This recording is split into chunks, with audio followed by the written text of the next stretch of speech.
Hello friends, सभी को good morning. आप सभी को आपके अपने यूट्यूब चैनल के एबीसी स्टडी पर आप सभी को स्वागत करता हूं। हम लोग इंडियन ज्योग्राफी का रिवीजन कर रहे थे, उसी का पार्ट नंबर दूसरा है, तो आप सब अंत तक वीडियो जरूर देखिएगा। अगर आप किसी भी कंपटीशन की तैयारी के लिए तो आपके लिए इम्पोर्टेंट है, रिवीजन क्लास है। इससे पहले की वीडियो में मध्य हिमालय तक हम लोगों ने कवर करके रखा था। अगर आप नहीं देखे उस वीडियो को तो जाकर प्लेलिस्ट में जरूर देख लेना। देखेंगे बाह्य हिमालय या शिवालिक हिमालय के बारे में। इसकी ऊंचाई की बात करते हैं, औसतन ऊंचाई तो 900 से 1100 मीटर इसकी औसतन ऊंचाई मिलती है, तो इसको याद रखना। वहीं चौड़ाई की बात कर लेते हैं, 10 से 50 किलोमीटर इसकी चौड़ाई मिलती है। इसके निर्माण के बारे में बात कर लेते हैं, तो नदियों द्वारा लाए गए अवसादों से शिवालिक हिमालय का निर्माण हुआ, तो इसको याद रखना। शिवालिक हिमालय में प्रसिद्ध घाटियाँ की बात कर लेते हैं, देहरादून हुआ, कोटली दून हुआ, पाटली दून हुआ, ये प्रमुख दून वहाँ पर स्थित है, तो इनको याद रखना। आगे बात कर लेते हैं, हिमालय की सबसे बाह्यतम श्रृंखला है, तो इसको याद रखना। जितने भी दून हम लोग देखते हैं तो लघु हिमालय और शिवालय हिमालय के मध्य में यह स्थित है, यहाँ लंबोद घाटी के अंदर ये दून देखने को मिलती है, तो इसको याद रखना। आगे हम लोग बात कर लेते हैं, हिमालय का प्रादेशिक विभाजन के बारे में बात कर लेते हैं। पश्चिम से पूर्व की ओर विभाजन करते हैं इसका। पहला वर्गीकरण है इसका पंजाब हिमालय, जिसकी विस्तार के बारे में बात कर लेते हैं, तो सिंधु नदी से सतलुज नदी तक के इसका विस्तार मिलता है पंजाब हिमालय का। इसकी लंबाई की बात करते हैं तो 500 किलोमीटर तक के ये फैला हुआ है। कुमाई हिमालय की बात कर लेते हैं, दूसरे नंबर पर आता है। यह सतलुज नदी से स्टार्ट होकर काली नदी तक के इसका विस्तार मिलता है। ये 320 किलोमीटर तक के ये फैला हुआ है, तो इसको याद रखना। आगे बात कर लेते हैं नेपाल हिमालय के बारे में बात कर लेते हैं। ये काली नदी से तीस्ता नदी तक के इसका विस्तार है। इसके लिए कुल लंबाई की बात करते हैं तो 800 किलोमीटर तक के इसके लंबाई है, तो इसको याद रखना। आगे बात कर लेते हैं असम हिमालय के बारे में, तो तीस्ता नदी से लेकर ब्रह्मपुत्र नदी तक के इसका विभाजन हुआ, तो इसको याद रखना। इसकी कुल लंबाई की बात करते हैं 720 किलोमीटर तक के ये फैला हुआ, तो इसको याद रखना। पूछ लिया जाता असम हिमालय का विस्तार कहाँ से कहाँ तक है, तो तीस्ता नदी से लेकर ब्रह्मपुत्र नदी तक। नेपाल हिमालय का काली नदी से लेकर तीस्ता नदी तक के। वहीं कुमायूं हिमालय की बात कर लेते हैं, सतलुज नदी से लेकर काली नदी तक के। और पंजाब हिमालय की बात कर लेते हैं, सिंधु नदी से सतलुज नदी तक के। ये 4 भागों में विभाजन किया गया, प्रादेशिक विभाजन हिमालय का, तो इसको याद रखना। अब हम लोग बात कर लेते हैं भारत की प्रमुख घाटियाँ के बारे में। कौन सी घाटी कहाँ पर स्थित है? नुब्रा और मुरखा घाटी की बात कर लेते हैं, तो ये दोनों कहाँ पर स्थित है? लद्दाख में स्थित है। वहीं हम बात कर लेंगे कुल्लू हुआ, कांगड़ा हुआ, चंबा हुआ, सांगला हुआ, लाहौल स्पीति हुआ, पिन वैली हुआ। ये सभी घाटियाँ हमारे कहाँ पर मिलेंगे? ये हिमाचल प्रदेश में स्थित है, तो इनको याद रखना। ये सभी घाटियाँ पूछी जाती है, प्रीवियस ईयर उठाकर आप देख सकते हैं, तो इनको जरूर तैयार कर लेना। नेलांग घाटी या फूलों की घाटी को देख लेंगे, दोनों कहाँ पर स्थित है? उत्तराखंड में स्थित है। युथांग घाटी की बात करेंगे तो यह सिक्किम में स्थित है। नेवरा घाटी की बात करेंगे तो यह पश्चिम बंगाल दार्जिलिंग में स्थित है, तो इसको याद रखना। नेवरा घाटी पूछा जाता है कहाँ पर स्थित है? पश्चिम बंगाल के दार्जिलिंग में स्थित है। आगे बात कर लेते हैं शांत घाटी कहाँ पर मिलेगा, तो आपको केरल में मिलेगा शांत घाटी, तो इसको याद रखना। जोकू घाटी नागालैंड में स्थित है, तो इसको भी याद रखना। जोकू घाटी पूछा जाता है, नागालैंड में स्थित है। चुम्बी घाटी कहाँ पर स्थित है? सिक्किम में स्थित है। भारत और भूटान एवं चीन के मिलन बिंदु पर है, तो इसको याद रखना। बराक घाटी की बात कर लेते हैं तो असम में स्थित है, तो इसको याद रखना। बराक घाटी कहाँ पर स्थित है? असम में स्थित है। वहीं अराकू घाटी की बात कर लेंगे तो ये विशाखापट्टनम में मिलता है अराकू घाटी, तो इसको याद रखना। आगे बात कर लेते हैं भारत के प्रमुख हिमनद के बारे में बात कर लेते हैं। हिमाचल प्रदेश में कौन कौन सी हिमनद है? बड़ा सिगरी, छोटा सिगरी, सोना पानी, ये तीनों हमारे हिमनद कहाँ पर स्थित है? हिमाचल प्रदेश में स्थित है। लद्दाख में देख लेते हैं कौन कौन से हिमनद है। सियाचिन हिमनद है लद्दाख में, तो इसको याद रखना। ये भारत का सबसे बड़ा हिमनद है। उत्तराखंड में स्थित हिमनद के बारे में बात करेंगे, गंगोत्री हुआ, यमुनोत्री हुआ, मिलाम हुआ, पिंडारी हुआ, ये सभी हिमनद हमारे उत्तराखंड में स्थित है। आगे बात कर लेते हैं सिक्किम में कौन सा हिमनद है, तो इसको याद रखना। जेमू हिमनद कहाँ पर स्थित है, सिक्किम में स्थित है, तो इसको याद रखना, ये पूछा जाता है। अब हम लोग बात कर लेते हैं भारत के प्रमुख दर्रे के बारे में। कौन सा दर्रा कहाँ पर स्थित है, काराकोरम हुआ, खारदुलंग हुआ, जोजिला हुआ, चांगला हुआ, ये सभी दर्रे हमारे कहाँ पर स्थित है, तो इनको याद रखना, लद्दाख में स्थित है। आगे बात कर लेते हैं पीर पंजाल, बनिहाल, बुर्जिल, ये तीनों दर्रे हमारे कहाँ पर स्थित है, जम्मू कश्मीर में स्थित है, इनको याद रखना, पीर पंजाल, बनिहाल और बुर्जिल। आगे बात कर लेते हैं शिव किला, बाड़ालाचाला, रोहतांग, यांगजी, डेप्सा, ये सभी दर्रे कहाँ पर स्थित है, तो इनको याद रखना, हिमाचल प्रदेश में स्थित है ये सभी दर्रे। आगे बात कर लेते हैं माना हुआ, नीति हुआ, लेपुलेख हुआ, मुलिंगला हुआ, ये सभी दर्रे कहाँ पर स्थित है, तो इनको याद रखना, ये उत्तराखंड में स्थित प्रमुख दर्रे हैं। आगे बात कर लेते हैं नाथुला या जलेपला दर्रा हुआ, ये कहाँ पर स्थित है, तो इनको याद रखना, ये सिक्किम में स्थित है दर्रे, तो इनको याद रखना। बोमडीला हुआ, दीपू हुआ, सेला हुआ, यांग्याप हुआ, पांगसांड हुआ, ये सभी दर्रे कहाँ पर स्थित है, अरुणाचल प्रदेश में स्थित है। और यांग्याप दर्रा इंपॉर्टेंट है क्योंकि यहीं से ब्रह्मपुत्र नदी का भारत में एंट्री होता, तो इनको याद रखना। आगे बात कर लेते हैं तुजू दर्रा के बारे में बात कर लेते हैं, तो ये मणिपुर में स्थित है, तो इसको याद रखना। थाल घाटी, भौर घाटी की बात करेंगे तो ये महाराष्ट्र में स्थित है, थार घाटी और भौर घाटी, तो इनको याद रखना। पाल घाट की बात करेंगे तो ये केरल में स्थित है, पाल घाट हमारा। तो ये प्रमुख दर्रे थे जिनके बारे में हमने डिस्कस कर लिया, तो आप सब इनको नोट कर लेना, रिवीजन जरूर कर लेना, यहाँ से बार बार रिपीट किए जाते हैं क्वेश्चन, प्रीवियस से उठाकर आप देख सकते हैं। आगे बात कर लेते हैं भारत के उत्तरी मैदान के निर्माण के बारे में बात कर लेते हैं, कैसे निर्माण हुआ। नदियों द्वारा लाए गए जड़ों निक्षेप से ही इसका निर्माण हुआ, भारत का उत्तरी मैदान का, तो इसको याद रखना।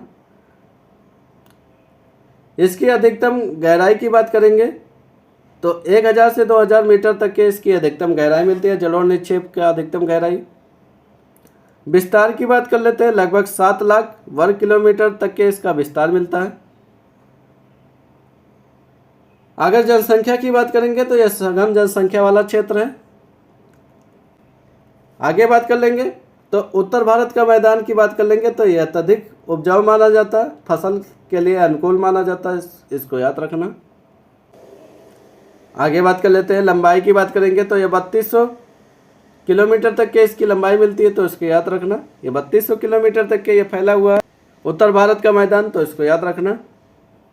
आगे बात कर लेते हैं उत्तर से दक्षिण का अगर विभाजन करते हैं उत्तरी भारत मैदान का, तो पहले भाबर मिलेगा। अगर उत्तर से दक्षिणी भागों में विभाजन करेंगे 3 भागों में बटा हुआ, पहला भाबर है, दूसरा तराई है और तीसरा हमारा जलोढ़ है। ये 3 भागों में बटा हुआ उत्तर भारत का मैदान, इनको याद रखना। भाबर हुआ, तराई हुआ, जलोढ़, ये तीनों भागों में बटा हुआ। इसकी लगभग कुल चौड़ाई की बात करेंगे 150 लेकर 300 किलोमीटर तक की इसकी चौड़ाई मिलती है। आगे बात कर लेते हैं भाबर क्षेत्र के बारे में बात कर लेते हैं। ये कृषि योग्य भूमि नहीं माना जाता भाबर क्षेत्र हमारा। ये शिवालिक हिमालय की दक्षिणतम ढाल वाला क्षेत्र है भाबर क्षेत्र हमारा, तो इनको याद रखना। आगे बात कर लेंगे कभी कभी नदियां यहाँ पर विलुप्त हो जाती हैं भाबर क्षेत्र में। ये 8 से 10 किलोमीटर तक के चौड़ी पट्टी में ये फैला हुआ, तो इसको याद रखना। नदियों द्वारा लाए गए गुटिका निक्षेपों से ये निर्माण हुआ है, तो इसको याद रखना भाबर का हमारा।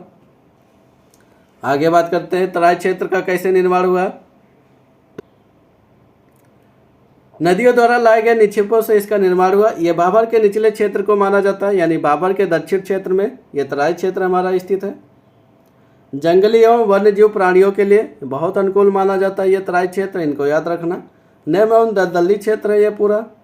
इसकी लगभग चौड़ाई की बात करेंगे, कितनी चौड़ाई में ये फैला हुआ है, तो 10 से 20 किलोमीटर तराई का क्षेत्र मिलता है इसकी चौड़ाई, तो इसको याद रखना। भाबर क्षेत्र की बात कर लेते हैं भाबर क्षेत्र में विलुप्त हो जाती है नदियाँ, वही तराई क्षेत्र में दिखने लगती है नदियाँ, तो इनको याद रखना। भाबर क्षेत्र में वो छोटे छोटे लाए गए गुटका निक्षेपों के नीचे से निकलती हुई नदियाँ, तराई क्षेत्र में ये दिखने लगती है नदियाँ, तो इनको याद रखना। आगे बात कर लेते हैं जलोढ़ मैदान के बारे में। ये दो भागों में बटा हुआ, एक बांगर और खादर। बांगर उसको कहते हैं पुराने जलोढ़ से जो निर्मित हुआ मैदान है, उसी को बांगर बोलते हैं, और खादर उस भूमि को बोलते हैं जो नवीन जलोढ़ से निर्मित मैदान है, उसे खादर बोलते हैं, तो इनको याद रखना। बाढ़ वाले मैदान से दूर स्थित होता बांगर। वहीं हम बात कर लेंगे जलोढ़, तो बाढ़ वाले मैदान के पास में स्थित होता खादर हमारा। उत्तरी मैदान का विशालतम भाग है हमारा बांगर, इसको याद रखना। यानी अगर उत्तरी मैदान के बारे में बात करेंगे तो बांगर सबसे ज़्यादा फैला हुआ विशालतम भाग है बांगर हमारा। वही खादर की बात कर लेते हैं, ये प्रतिवर्ष अपना पुनर्निर्माण करता है खादर, तो उनको याद रखना। यह अत्यधिक उपजाऊ माना जाता है खादर। और बांगर की बात करते हैं, मृदा में चूनेदार निक्षेप होते हैं, यानी कंकड़ पत्थर होते हैं, तो ये अत्यधिक उपजाऊ नहीं होते हैं खादर की अपेक्षा, तो इसको याद रखना। आगे बात कर लेते हैं उत्तरी भारत के मैदान का सामान्य विभाजन करते हैं। कैसे विभाजन करते हैं तो इसको देख लेते हैं। पंजाब का भाग के मैदान को देख लेते हैं, तो सिंधु एवं इसकी सहायक नदियों द्वारा लाए गए निक्षेपों से पंजाब मैदान का निर्माण होता, तो इसको याद रखना। वही गंगा के मैदान की बात करते हैं, गंगा और इसकी सहायक नदियों द्वारा लाए गए निक्षेपों से गंगा के मैदान का निर्माण होता। वहीं ब्रह्मपुत्र के मैदान की बात करेंगे, ब्रह्मपुत्र और इनकी सहायक द्वारा लाए गए निक्षेपों से ही ब्रह्मपुत्र के मैदान का निर्माण होता।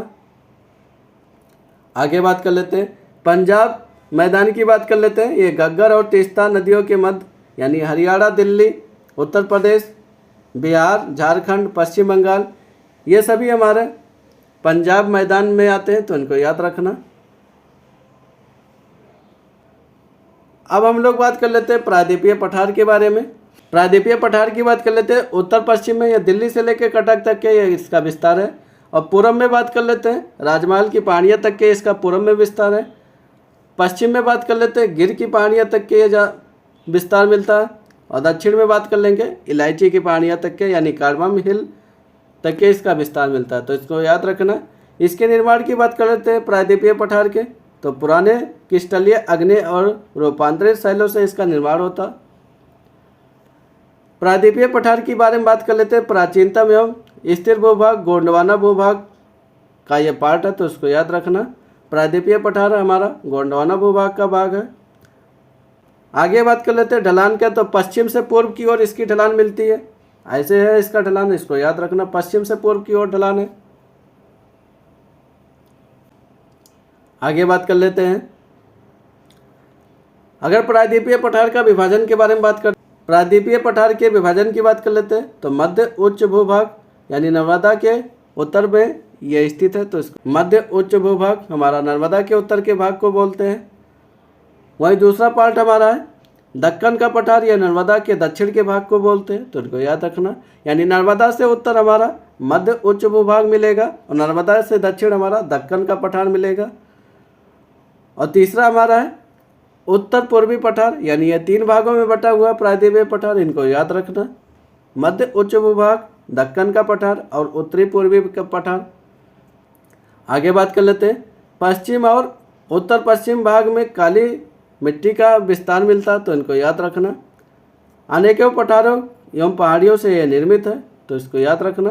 त्रिकोणीय आकृति है प्रायद्वीपीय पठार की, अगर देखेंगे ये त्रिकोणीय आकृति मिलती है। ये राजमहल की पहाड़ियाँ से लेके ये गिर की पहाड़ियाँ और यहाँ कार्डमम की पहाड़ियाँ, यानी त्रिकोणीय में इसका विस्तार मिलता है, तो इसको याद रखना। इसकी औसतन ऊंचाई की बात करेंगे 600 से 900 मीटर तक की इसकी ऊंचाई औसतन मिलती है, तो इसको याद रखना प्रायद्वीपीय पठार की। अब हम लोग बात कर लेते हैं मालवा के पठार के बारे में। मालवा का पठार हमारा पश्चिम में अरावली के पास में इसका विस्तार है, तो इसको याद रखना। काली मिट्टी से यह निर्मित है मालवा का पठार।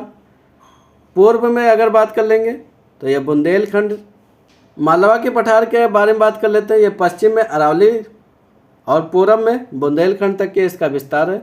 ये काली मिट्टी द्वारा निर्मित है मालवा का पठार, इसको याद रखना। लावा के प्रवाह से इसका निर्माण हुआ है। समग्र ढाल की बात करेंगे उत्तर की ओर इसका समग्र ढाल है, यानी अगर मालवा के पठार की बात करेंगे तो उत्तर की ओर इसका ढाल मिलता है, तो इसको याद रखना।